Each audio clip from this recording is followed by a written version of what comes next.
Johannesburg, à nouveau en tête pour la deuxième année consécutive. Le poumon économique de l'Afrique du Sud est la ville la plus visitée du continent selon le classement Mastercard avec au moins 4,3 millions de visiteurs cette année.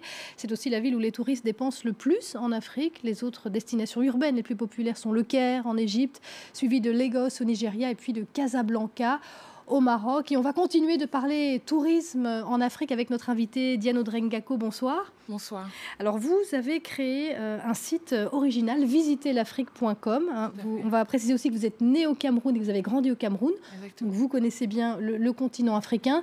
Et là, dans votre site, il n'est pas question de donner des bons plans de restos, d'hôtels. C'est vraiment des expériences vécues sur le continent que vous voulez partager. Tout à fait. Le but vraiment de visiter l'Afrique, c'est de mettre en avant le potentiel touristique africain, de montrer en fait les expériences qu'on peut vivre sur le continent, par exemple faire du couchsurfing comme j'ai pu faire. Donc ça a été le premier élément que j'ai voulu mettre en avant quand j'ai créé ce site. Le couchsurfing. Le couchsurfing, aller vivre chez l'habitant.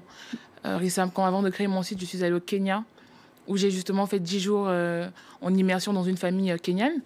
Et je voulais justement partager cette expérience avec des personnes, avec un plus grand nombre, et pour montrer que oui, on peut faire du couchsurfing en Afrique, comme on peut le faire en Europe, comme on peut le faire aux États-Unis, en Amérique. Et alors, quels sont les endroits qui vont particulièrement marquer et notamment, c'est des chroniques qui sont envoyées par des gens qui traversent le continent. Justement, quelles sont les chroniques les plus fortes?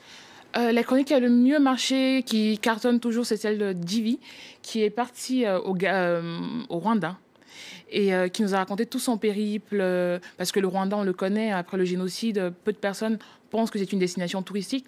Et Ivy a réussi justement, à travers 5 articles, à nous montrer justement ce qu'on pouvait découvrir au Rwanda, les activités. Moi, justement, c'est le lac Kivu ou c'est ça, exactement, c'est le lac Kivu, le lac qui sépare le Rwanda et la République démocratique du Congo.